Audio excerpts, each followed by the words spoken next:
with 5 buckets of water, all filled to the brim.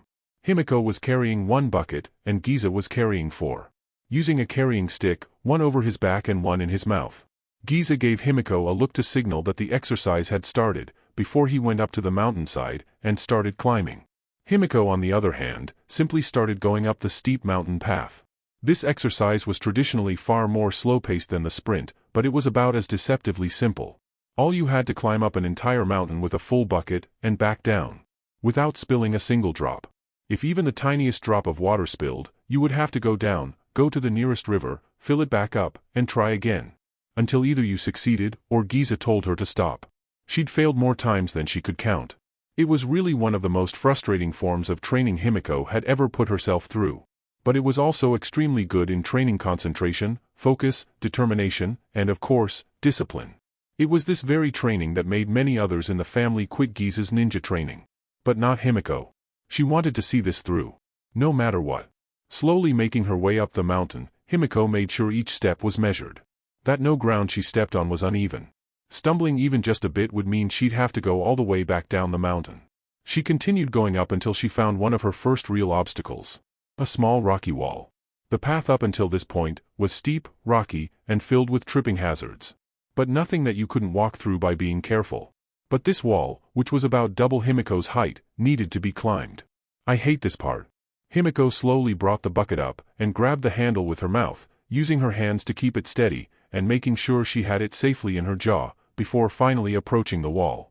At this point, she was familiar with all the little grooves and footholds in this particular wall. And she just went through the motions, while making sure the bucket didn't spill. Grrrrrrr. Grrrrrrr. Himiko had to pretty much grind the top of her head against the wall, to make sure the bucket didn't tilt. Which, given how pointy the rocks were, was rather painful.